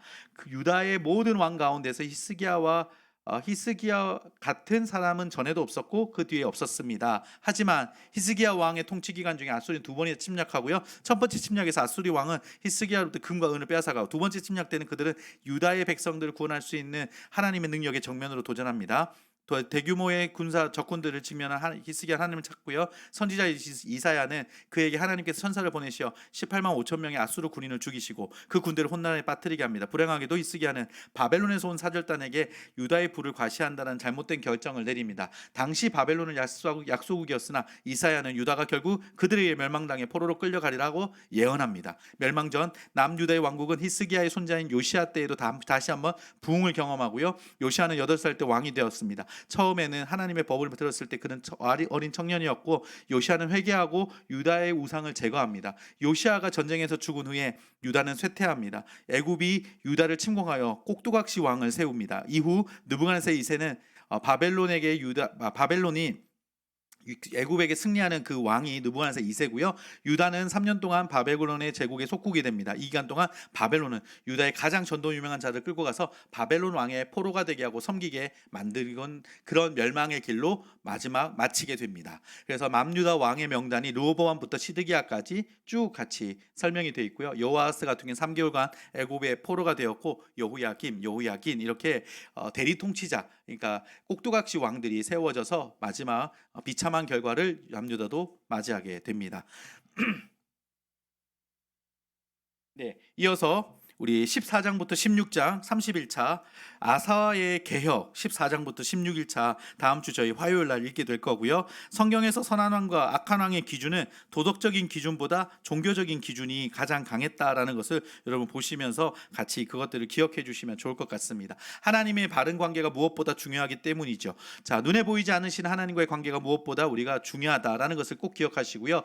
눈에 보이지 않으신 하나님과의 관계는 성전을 기준으로 해 선한 왕은 성전을 거룩하게 보존하고 악한 왕은 성전을 우상으로 더럽히게 됩니다. 자, 그래서 남유다의 세 번째 왕 아사는요, 우상을 섬기는 데 썼던 이방 제단과 산당들을 없애버렸습니다. 그리고 헛된 신들을 기념하는 돌 기둥을 부숴버리고 아세라 우상들을 찍어버렸습니다. 이렇게 개혁합니다. 그는 개혁을 통한 눈에 보이는 축복은 구스 사람 세라의 100만 군대를 무찌르고 승리한 것입니다. 또한 북쪽 지파의 에브라임과 느므낫세, 시므온 지파 중에서 많은 사람들이 아사에게 왕회로 돌아왔고 그들의 사방에 평안을 누리게 되었다라는 것도 아사의 개혁으로 여러분들이 같이 함께 하나님이 주신 축복으로 보시면 좋겠습니다. 산당에 한번 동그라미 쳐보실까요? 산당은 높은 곳에 위치해 있는 제사 지내는 제단을 말하는 것입니다. 사람들의 마음에 세워진 산당은 높아지려고 하는 교만으로 하나님을 불신하는 것이고 탐심을 통한 세속적인 우상 숭배입니다. 그래서 그 다음 문장이 밑줄 그어볼까요? 산당을 헐어버리는 개혁의 핵심은 죄를 청산하고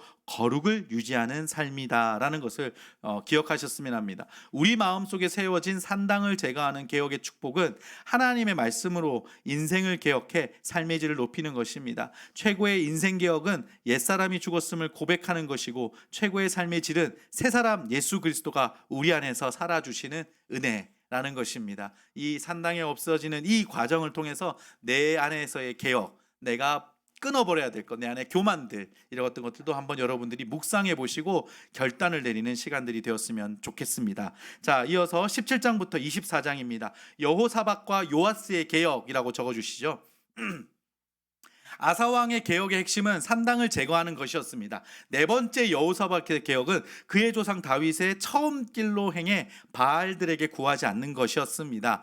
다윗이 처음 길은 선한 길이며 주님이 가신 길입니다. 그러므로 개혁의 길은 금송아리를 섬겼던 옛사람을 깨버리고 자기를 부인하며 예수 그리스도를 따르는 삶입니다. 하나님은 우리가 그렇게 살 수 있도록 진리의 성령님을 보내어 우리를 가르쳐주고 계시는 것이죠. 여호사밧의 연혼 전책으로 그 아들 여호람은 아합의 딸 아달랴와 결혼해 아합의 집과 같이 행하여 성전을 더럽힙니다. 사실 이 결정은 그 당시에 아주 만연해 있던 결혼을 통해서 동맹을 맺는 하나의 방법이었습니다. 어찌 보면 바로 인접하고 있는 북이스라엘이 적대적인 관계가 아니라 우리가 동맹을 맺고 화친을 맺고 평화를 누리는 것이 아마 그의 생각에 가득 차 있었을 것일지도 모릅니다. 하지만 겉으로는 평화가 이루어질지 몰라도 이 순간들이 하나님으로부터 점점 멀어지게 되는, 죄를 받아들이고 그것을 인정하게 만드는 길이 되었다라는 것도 여러분들이 한번 곰곰이 생각해 보시면서 이 말씀을 읽어보시면 좋을 것 같습니다.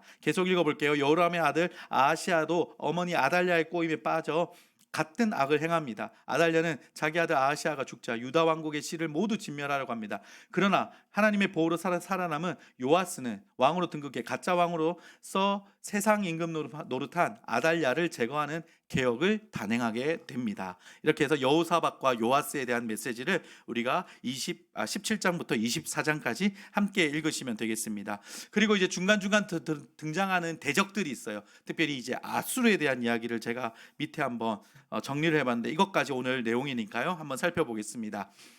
성경에서 아수르, 아시리아라고도 일반 역사에서도 등장을 하죠. 언급되는 곳은 바로 터키 남쪽과 이스라엘 북쪽입니다. 성경은 창세기에서 처음 아수르를 언급하는데 에덴 동산으로부터 흘러나온 4개의 강인 하나인 티그리스 강 지역을 기록하면서였습니다. 그 시기에는 아수르라는 국가가 존재하진 않았지만 모세가 아수르를 기록했다는 사실은 이스라엘 백성이 약속의 땅에 들어갈 준비를 하는 때에는 존재하였다라는 것을 의미합니다. 이후에 히브리 역사에서 아수르는 메소포타미아 북쪽 왕국이자 고대 중국 가장 큰 제국 중에 하나로 성장합니다. 전성기의 아수르 제국은 남쪽으로는 애굽, 서쪽으로는 소아시아까지 세력을 넓히게 됐죠. 그래서 아수르는 이 지역의 대부분 정복했고 그들은 강제로 종속시켜 조공을 바치도록 합니다. 선지자 요나는 아수르의 수도 니느웨로 백성을 찾아가 회개하라고 요구를 받고요. 하나님의 심판이 임박하였음을 경고합니다. 요나를 통해 하나님의 메시지를 들은 니느웨는 회개했지만 100년도 지나지 않아 다시 타락합니다. 이스라엘 선지자 나훔은 이후에 아수르의 멸망을 또한 예언하는 장면이 나타납니다.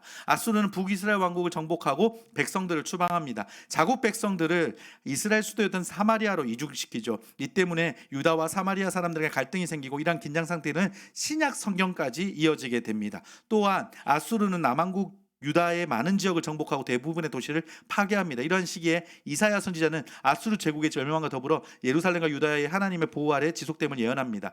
이후 아수르는 예루살렘에 정령하려고 하나 하나님의 기적적인 도움으로 실패합니다. 한때 아수르의 속국이었던 바벨론이 아수르 제국에서 벗어나 결국 이 지역에 다시 초강대국이 됩니다. 이때 유다와 이스라엘 백성들을 서로 전쟁하고 있었습니다.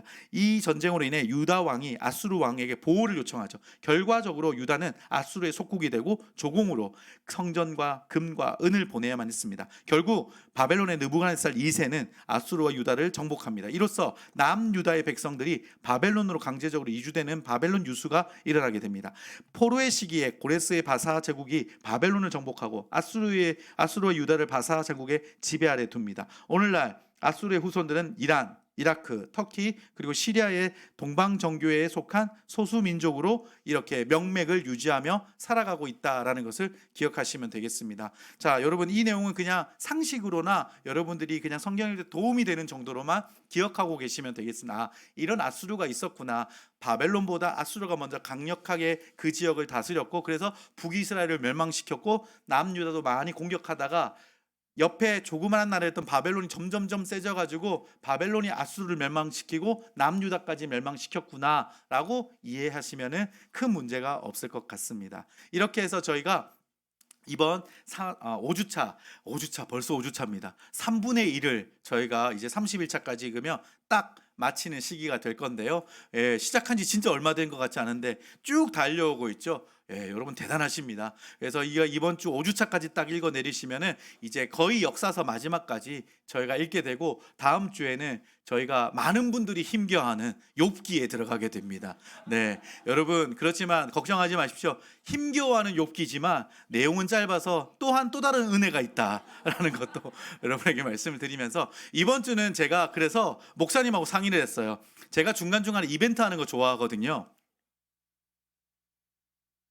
그래서 여러분들 조별로 그냥 이제 완독 메시지 보면서 응원하는 메시지가 조금씩 올라가는 그 분위기 안에서 조금 신선한 바람을 불러 일으켰으면 좋겠다라는 생각이 들었습니다. 그래서 이번 주의 이벤트는 무엇이냐면요, 바로 통독 인증샷 남기기입니다. 다시 화면으로 한번 전환시켜 주시겠어요? 제가 PPT 슬라이드로 한번 준비했는데요. 통독 인증샷 남기기. 제가 몇 년 전에 우리 가정을 한번 찍었던 사진이기도 하는데요. 아내의 동의를 얻지 못한 사진이어서 아내의 얼굴은 꽃으로 가렸습니다. 네, 혼납니다. 자, 그래서 내용 한번 읽어보겠습니다. 한 주간 통독하면서 통독 인증샷을 찍어가지고요. 나는 이렇게 통독하고 있습니다. 라는 것을 사진을 딱 찍어서 우리 단톡방에 올려주시면 됩니다. 주로 어디서 언제 어떻게 통독하고 있는지도 한번 알려주세요. 그래야지 사람들이 아 그렇구나 이해하거든요. 그래서 저는 출퇴근길에 지하철에서 읽어요 하면서 지하철에 앉아 있으면서 성경책을 탁 찍어서 올리시는 분도 있고요. 보통 평소 때는 이렇게 핸드폰으로 읽으셨던 분들이 계시면은 그날따라 이제 성경 통독 인증샷을 찍기 위해서 성경책도 한번 펼쳐보시고 이렇게 하시면 좋겠고요. 얼굴까지 나오게 하면 가산점이 있습니다. 무슨 말인지 알겠죠? 저희 가정처럼 저렇게 얼굴이 나오잖아요. 그럼 가산점이 있다라는 것을 기억하시고, 가산점이 있다는 건 제가 좀 이따가 시상이 있다는 것도 설명을 드릴게요. 자, 그래서 바로 나오네요. 베스트를 심사해서 선물을 드리려고 합니다. 목사님하고 지금 17조가 있거든요. 어떤 선물을 한 조에 한 분씩 뽑아서 드리면 좋을까 하다가 저희가 다음 주 화요일까지 올려지는 그 통독 인증샷을 보고 이제 1등을 한 주에 한 명씩 뽑아가지고요 커피 쿠폰을 드리겠습니다. 그래서 성경 읽을 때 따뜻하거나 맛있는 커피 한 잔 마시면서, 커피 조금 힘들어 하시는 분은 차라도 드시면서 이렇게 성경 통독 하루는 즐겁게 하실 수 있도록 커피 쿠폰을 교회에서 제공해 드릴 거니까요. 성경 통독 인증샷 한번 올려주시면서, 우리가 각자 모여서 조별 모임할 때는 현장에서 같이 읽었던 내용을 가지고나 은혜를 가지고 이야기했다면 각자가 어떻게 읽고 있는지를 한번 보여주셨으면 좋겠습니다. 각 조마다 심사위원으로 제가 조장님들을 세우도록 하겠습니다. 이렇게 말하면 조장님들 되게 이제 부담스러워 하시거든요. 제가 누구를 심사하고 또 어떤 분들은 막 열심히 올려주시는 걸 내가 어떻게 판단하나요 하는데, 제가 이따가 조장방에 또 기준도 올려드릴 거니까 너무 이거를 또 진지하게 받아들이지 마시고 재미있게 우리가 한번 이번 통독을 하면서 이 인증샷 이벤트도 한번 남겼으면 좋겠습니다. 뭐 횟수나 이런 것들은 여러분들이 마음에 감동이 되시는 대로 하시면 됩니다. 예전에 저는 또 다른 분 보니까 막 하루에 한 번씩 완독 올릴 때마다 다른 곳에서 인증샷 올려가지고 막 올리는 열심도 보이시는 분들도 계셨고, 일주일에 한 번 딱 정리해서 올리시는 분도 계셨고, 저는 통독할 때 교재를 옆에 펼쳐두고 딱 이렇게 해서 아내나 남편 보고 찍으라고 딱 시켜가지고 열심히 집중하는 장면도 올리시는 분도 계셨고, 제가 기억에 더듬으면 제일 부러웠던 거는 인증샷 올리는 기간에 휴가를 떠나신 분이 있었어요. 그래서 저기 동남아 아주 멋진 곳에서 이렇게 베드에 딱 누워가지고 성경을 읽고 있는 그 장면을 모든 조원분들이 부러워하는 그런 장면까지도 올리신 분도 계셨는데, 여러분들이 편안하게, 또 안 올린다고 너무 이렇게 누가 안 올렸네요 올리세요 막 이렇게 하지는 마시고요, 자연스럽게 성경 통독 인증샷 한번 올려주시면 좋겠고요. 1등들은 다음 주에 17분이 어떻게 통독 인증했는지를 또 조장님들을 통해서 받은 사진들을 한번 시간이 허락하는 동안에 한번 봤으면 또 저희들도 재밌지 않을까 생각해 봅니다. 그렇게 해서 이번 한 주 또 저희가 5주차 성경 통독 인증샷도 한번 올려보고 매일매일 완독을 통해서 서로를 격려하고 축복해 주면서 우리가 그렇게 함께 통독을 해 나갔으면 좋겠습니다. 네, 그래서 우리 마지막으로 우리 화이팅 한번 외치고요. 그 다음에 우리 기도 제목을 나누고 함께 기도하는 시간을 갖도록 하겠습니다. 이번 5주차도 다시 힘 주시는 하나님을 기대하고 은혜 주시는 주님을 소망하며 우리가 하나님 말씀 앞에 서겠습니다. 기대하지 않았던 하나님의 은혜가 내게 주어질 줄 믿습니다. 그런 마음으로 한번 화이팅 외치겠습니다. 5주차 화이팅! 감사합니다. 자, 우리 경쟁하는 박수 한번 할까요? 네. 좋습니다. 오늘 강의도 열심히 들어주셔서 감사한데요. 우리가 한번 하나님 집중하면서 한번 기도했으면 좋겠습니다. 제가 마지막에 이제 그 남유다의 이야기들을 좀 전해드리면서 이런 이야기를 드렸습니다. 산당을 없앴던 개혁들, 그리고 또 하나님의 말씀을 이렇게 발견해서 그 말씀으로 다시 종교개혁을 일으켰던 왕들의 이야기들, 이렇게 보면서 우리가 이 말씀을 읽어갈 때, 특별히 이 역사서를 볼 때 이번 한 주 우리 안에 개혁해야 될 것들, 더 거룩하게 하나님 앞에 서야 될 것들이 무엇이 있는가를 한번 발견해 봤으면 좋겠습니다. 내가 한 번도 기억하지 못했고 또 내가 그것들을 끄집어내기 두려워했던 나의 모습들, 하나님 말씀을 읽는 가운데 그것들과 마주하게 하시고 두려움과 걱정이 아니라 내가 그것들을 이길 수 있는 넉넉한 힘을 주님 허락해 주십시오. 그 왕들도 한번 생각해 보십시오. 그 왕들의 개혁의 그 순간에도 지지자들만 있었을까요? 그 왕들이 무엇인가 바꿔가는 그 순간에도 그들의 기득권이 포기되지 못하는 사람들이, 반대자들이 분명히 있지 않았을까요? 그런 과정 속에서도 하나님만 바라보고 산당을 없앴습니다. 산당 때문에 먹고 사는 사람들은 얼마나 분노했을까요? 하지만 하나님이 우선이었습니다. 다윗처럼요. 군대 조직과 행정 조직보다 하나님의 성전을 세우는 것이 중요했던 다윗처럼 그들의 삶 속에서 하나님이 먼저였기 때문에 그들은 지금까지도 우리에게 하나님을 따랐던 선한 왕으로서 기억하고 말씀으로 우리는 보고 있는 것입니다. 우리의 삶에서 하나님 다시 이 시간을 통하여서 마주하게 되는 불편한 것들이 하나님이 주시는 능력으로 내가 그것들을 깨끗하게 지워버리는 은혜를 주시옵소서. 하나님, 산당을 없애는 마음처럼 내 안에 하나님을 향한 거룩한 삶이 다시 세워지게 하시고 이 말씀을 통하여서 그런 거룩한 삶으로서의 하나님의 은혜를 누리는 복된 주의 자녀 되게 하여 주시옵소서. 주님, 힘을 허락하여 주시고 하나님 능력을 허락하여 주시고 마주했을 때 넉넉히 이길 힘을 나에게 허락하여 주시옵소서. 우리 그런 소망하는 마음을 가지고 함께 이 시간 기도하도록 하겠습니다.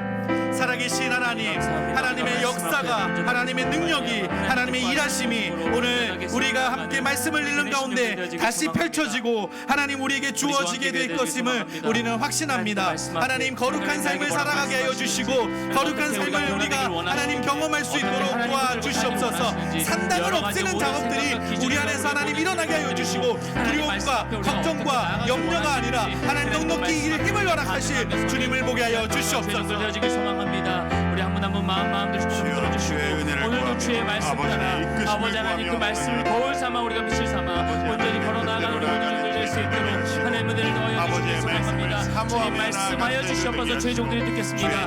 그 말씀 따라 우리가 순종하며 반응하며 하나님 기뻐하시기로 하나님 기뻐하시는 모습으로 하나님을 선택하며 하나님 앞에 온전하게 복잡지 않은 모습으로 서는 우리 모든 종들 되시길 소망합니다. 우리 모두 주 함께 위해 성도를 되시길 소망합니다. 우리 주 함께 교회가 되어지길 소망합니다. 하나님 은혜를 더하여 주시고 우리 모든 심령과 우리 마음 가운데 하나님을 사랑하기로 우리가 다짐하고 결단하며 그 말씀 앞에 우리가 온전하게 반응하며 나아갈 수 있게 될 수 있는 우리 모든 심령들 될 수 있도록 말씀 앞에서 함께 찬양하며 나아갑니다. 말씀 앞에서 경외함으로 말씀 앞에서 경외함으로 주께 홀로 섭니다. 주께 홀로 섭니다.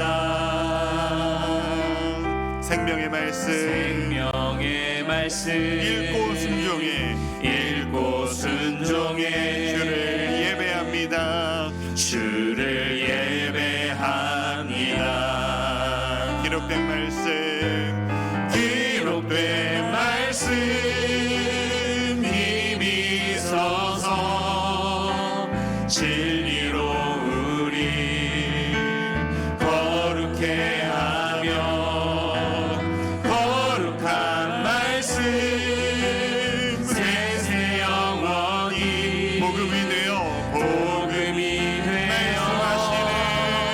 말씀하시네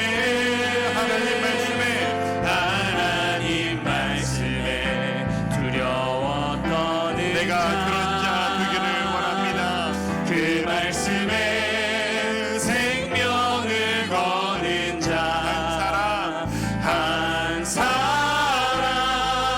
찾으시 주님의 약속을 믿어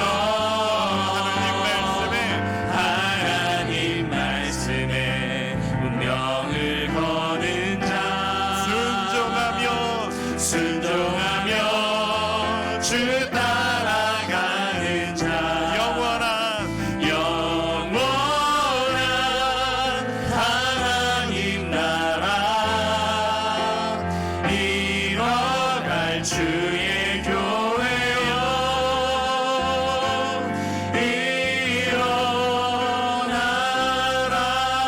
일어나라. 우리 함께 오늘 두 가지 기도 제목을 여러분과 나누며 함께 뜨겁게 한번 기도하기를 원합니다. 강의를 듣는데 말씀의 내용을 훑는데 오늘 우리가 어떤 내용을 배웠습니까? 남유다 북이스라엘의 역사를 훑었습니다. 그 역사, 수많은 사람들, 그 사람들의 이야기를 보면서 여러분 무엇을 느끼셨습니까? 저는 이런 생각을 합니다. 하나님이 이 말씀을 나에게 읽게 만드시려고 이 역사를 기록해 주셨습니다. 우리나라도 아닌 다른 나라, 저 먼 이스라엘의 역사를 바로 우리에게 읽도록 하시려고 이 역사를 남겨놓으셨습니다. 이유가 무엇일까요? 우리는 이 역사를 읽으면서 역사 공부가 아닌 나를 향한 하나님의 메시지로 받아들이기 위해 무엇을 남겨야 할까요? 어떤 것이 여러분의 삶의 의미로 남겠습니까? 어떤 것이 사라져버리고 말겠습니까? 아까 우리 요시야 왕 이야기 목사님이 해주셨습니다. 이 세상의 것이 끝이 아닙니다. 가장 부흥하고 번성했던 나라가 가장 타락하고 하나님 보시기에 악했던 나라였다라는 것을 우리는 봅니다. 그리고 연약하고 부족했지만 하나님이 기뻐하시는 인생도 있었다라는 것을 보게 됩니다.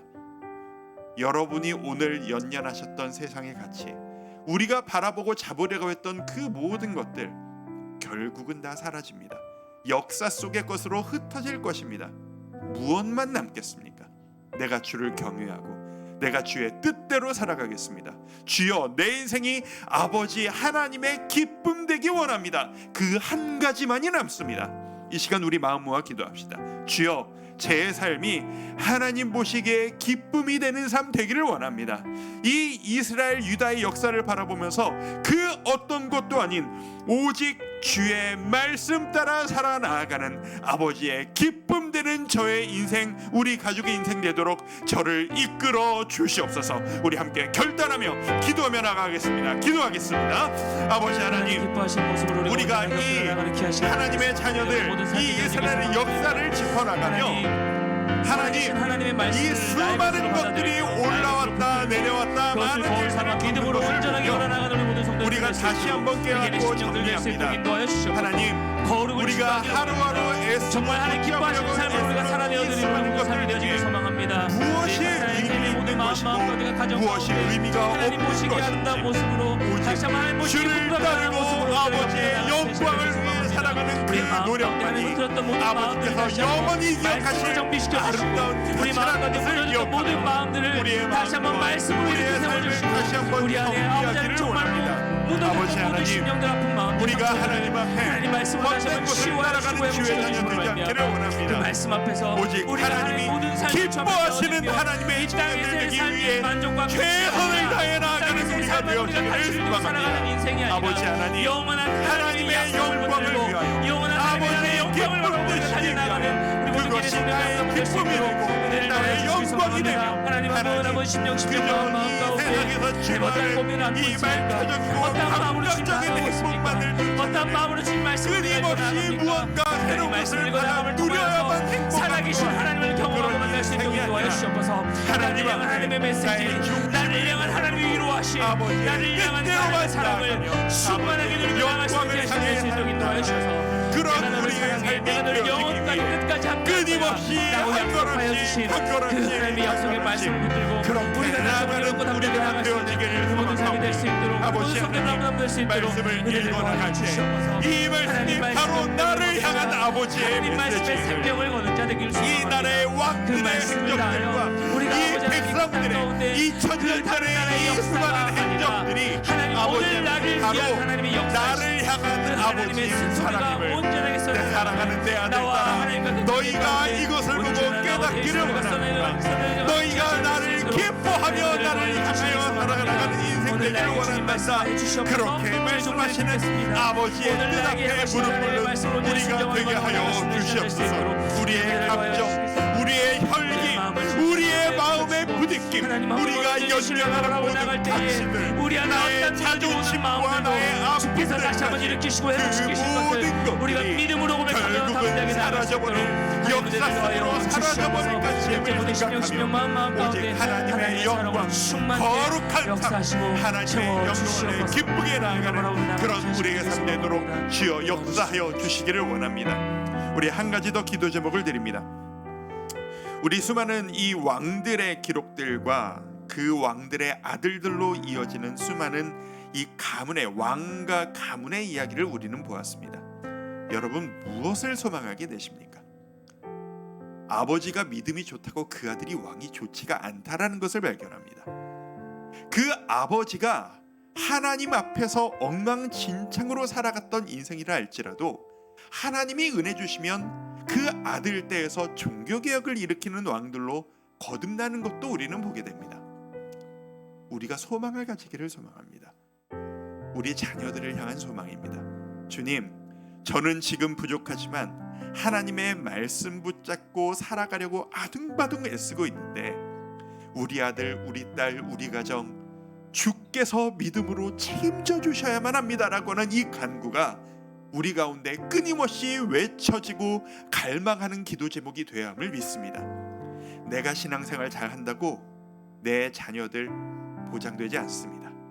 우리가 우리의 자녀를 위해, 우리의 가족을 위해, 나의 배우자를 위해 끊임없이 부르짖어야 할 것입니다.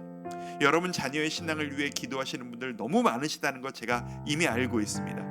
그리고 아무리 노력해도 돌아서지 않는 자녀들을 보며 안타까워하는 가정 너무 많으시다는 것을 알고 있습니다. 하나님께서 역사하시면 그 어떤 상황에서도 희망이 있습니다. 우리의 마음 모아 간절히 간구하며 부르짖읍시다. 주여, 우리 가정에 내 자녀 때 나보다 주를 더 열망하는 뜨거운 믿음이 전수되어지는 아름다운 믿음의 축복이 있게 하여 주시옵소서. 우리의 가정의 믿음을 위해 함께 기도하며 부르짖으며 나아갑니다. 아버지 하나님, 하나님께서 우리 가정에, 우리 주안교회의 모든 가정들 가운데 아버지의 믿음의 정확한 믿음을 갈망하고 신앙이 전수되어지는 그 은혜가 우리에게 가득하게 임하도록 역사하여 주시옵소서. 우리는 부족하고 우리는 나약하지만 하나님, 우리가 복음을 우리 자녀들에게 잘 설명할 수 있는 능력도 부족하고 하나님, 그것을 어떻게 보여줘야 할지 우리 삶도 너무나도 부족하고 미천할 따름이지만 아버지 하나님, 그것이 인간적인 계산을 누리는 것이 아니라는 것을 부모가 하나님을 자녀는 또 다른 일이 있다는 것을 결국 모든 것은 하나님의 은혜로만 가능한 것이라는 것을 오늘 우리는 이 이스라엘의 족보들을 바라보며 한번 포기하지 않기를 주여, 우리의 마음 가운데 간절한 소망을 갖습니다. 주여, 우리 가정의 믿음 허락하여 주옵소서. 우리 가정이 주의 영광을 사모하는 가정들이 하여 주옵소서. 지금은 이렇게 힘들어 때로는 갈등도 경험하며 때로는 눈물 흘릴 정도로 아파하는 이 일들을 우리가 가지고 있지만 하나님 앞에 간구하며 포기하지 않고 기도하며 나아갑니다. 주여, 우리 아들 딸들에게 복음의 은혜를, 구원의 은혜를 허락하여 하나님의 말씀을 약속을 붙들고 아버지 끝까지 기도하겠습니다. 끝까지 자녀들을 포기하지 않겠습니다. 끝까지 가정을 지켜나가겠습니다. 그 가정을 포기하지 않겠습니다. 믿지 않는 배우자를 포기하지 않겠습니다. 내 믿음의 결정을 허락하여 주옵소서. 말씀을 아버지 모든 것들이 안정적이고 행복하고 걱정 없고 그에게 없을지라도 하나님 언제 무너질지 모르는 우리의 모든 연약한 마음을 설명하지 않고 하나님 아버지 평탄할 때 더 적합 내가 얼마나 우리 모든 성도들의 삶을 낼수 있도록 가정들의 모습을 낼 수 있도록 은혜를 더하여 주시길 간절히 바랍니다. 생각 가정보다 하나님의 역사를 뛰어넘어 하나님의 아버지께서 직접 그 자녀들을 아버지 그 말씀을 이끌어 주시고 아버지가 어떤 그 모습을 인생의 지어도 주관자 되어 아버지의 주시기를 소망하오니 우리 자녀들이 하나님을 어려운 섬기기를 바라며 지금까지 너무나도 이 문제로 더 사랑하는 우리 자녀들로 온전하게 성장하게 행복하게 하나님 은혜를 더하여 주시길 원합니다. 우리 주합교회 가정마다 우리 주합교회마다 우리 교회 가운데 하나님 모든 자녀들마다 하나님의 사랑으로 풍성하게 채워주시옵소서. 하나님 은혜로 아버지를 만져주시옵시고 한 명 한 명씩 신경 가운데 믿음을 더하여 주시옵소서. 너무 다른 시대입니다. 너무 우리 가정에 우리 모든 가족들의 하나님 말씀을 희망이오니 희망하여 주여 아버지 변함없이 힘을 얻는 고백하면 나아가니 우리 모두의 말씀을 따라 우리가 믿음으로 끝까지 엎드려 나가 아버지께서 우리 가족을 책임져 주시기를 소망합니다. 아버지 하나님 들어주시옵소서. 축복하여 주시옵소서. 아버지 하나님, 성경을 바라보며 우리를 생각합니다. 이 메시지들이 바로 나를 향한 아버지의 사랑임을 깨달으며 한 번 더 이 말씀을 우리의 삶으로 품습니다. 하나님, 주님을 자기 열심으로 열심히 따르다가 삐끗하고 다른 길로 가는 그 모습이 우리의 모습일까 두렵고, 그럼에도 불구하고 하나님께서 책임져 주실 때 그 인생이 하나님의 기쁨 되는 그 모습이 바로 우리 가정의 모습이 되기를 갈망하는 마음으로 우리 또 한 주 동안 매일매일 주의 말씀을 펴겠습니다. 주여, 우리 말씀을 사모하는 모든 주의 자녀들에게, 이 가족들에게 주의 은혜를 허락하여 주시옵소서. 내가 우리 가족들에게 복음을 제대로 잘 설명할 자신이 없다 할지라도, 믿는 자는 이렇게 살아가는 거야 라는 아름다운 샘플을 보여주고자 하는 그런 자신감이 없다 할지라도, 오직 주의 은혜가 임하면, 아버지께서 역사해 주시기만 한다면, 주의 성령님의 만지심이 우리 자녀들과 우리 배우자들에게 있기만 한다면, 주여 우리 가정은 변화될 수 있으리라 믿습니다. 이 시간 특별히 간절히 간구하오니 우리의 다음 세대들, 우리 자녀들을 주께서 책임져 주시기를 원합니다. 우리 부모들이 부족하여서 아름다운 모범 보여주지 못할 때가 너무나도 많았고, 나의 아픔, 나의 상처, 내가 갖지 못한 것들, 그것들 때문에 물려줄 수밖에 없었던 그 자녀들이 가진 어려움들, 상처, 그것들 때문에 주를 바라보지 못하는 어떤 장벽들, 너무나도 많은 사연들이 우리의 가정들에게 있습니다. 하나님, 우리 자녀들을 주께서 책임져 주시사, 하나님, 우린 이스라엘의 역사를 통해서 봅니다. 부모가 부족하여도 하나님께서 역사하시면 그 한 인생이 하나님을 위해 모든 것 바치는 놀라운 인생으로 변화되어지는 것을 봅니다. 우리에게, 그리고 우리의 자녀들에게 그 변화의 역사를 허락하여 주시옵소서. 만남의 복을 허락하여 주시사, 복음이 들리는 좋은 믿음의 만남을 주여 허락하여 주시고, 그리하여서 우리 자녀들이 우리보다 더 뛰어난 하나님의 기쁨되는 주의 자녀로 거듭나는 그 은혜를 허락하여 주시옵소서. 우리 가정을 주께 맡깁니다. 우리 인생을 주께 맡깁니다. 우리의 모든 선택마저도 주께 맡깁니다. 주님을 바라는 그 소망 하나로 한 걸음 한 걸음 나아가오니 주여 우리에게 복 내려 주시옵소서. 예수님의 이름으로 축복하며 기도드립니다. 아멘.